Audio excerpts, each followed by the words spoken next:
Tiffin ఏం చేసుకున్నారా అయ్యా? టిఫినా? టిఫినే. ఆంటీ బయట ఎందుకు టిఫిన్ ఇంట్లో చేస్తారండి? కొండు ఆయకుడానికి బియ్యం నానబోసాను, మినపప్పు నానబోసాను. ఓకే, ఏంటి ఆటికుడు? ఆయకుడు. ఆయకుడు ఆయకుడానికి అంటే ఏంటిది? బాగా మా సెలవుకి పొలానికి బాగుంటది. ఓకే. అందుకని మిక్సీ ఉండ ఓకే, ఏంటి మరి మిక్సీ ఉంది కదా, మిక్సీ ఉండ రోట్లో రుద్దితే బాగుంటదని అట్లా రుద్దుతున్నాను. డైలాగ్ అడగకుండానే చెప్పేశారా? ఆయకుడానికి ఇలా నీళ్లు పోసుకోవాలి. నీళ్లు ఓకే. పోసుకున్నాక ఈ గుడ్డ వేసుకోవాలి. ఆహా. ఈ గుడ్డ వేసుకున్నాక ఇదిగో ఇలా కట్టుకోవాలి. ఇదిగో కొండు చెప్పండి ఆంటీ. ఇదిగో ఇలా పెట్టుకోవాలి. ఆయకును ఇలా పెట్టుకుంటే బాగుంటది. అంటే ఎంత క్వాంటిటీలో తీసుకోవాలి? ఇదిగో ఇలా తీసుకోవాలి కత్తి. ఓకే. అది తీసుకుని దానికి సరిపోను గుడ్డ సరిపోని పెట్టుకోవాలి. వేసుకుంటే ఒకటి తిన్నా సరిపోయింది. వేడి తగ్గింది, బలం వచ్చింది, బాగుంటది.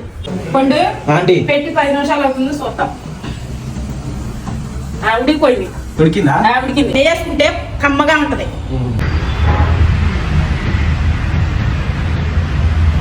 బ్రేక్ఫాస్ట్ లో నెయ్యి అద్దుకొని తింటే అదిరిపోయింది టేస్ట్. మా పండుగ రెస్టారెంట్ లో కూడా ఇలాంటి టేస్ట్ రాదు యాక్చువల్లీ. మా పండుగ ఫాలో అవ్వండి.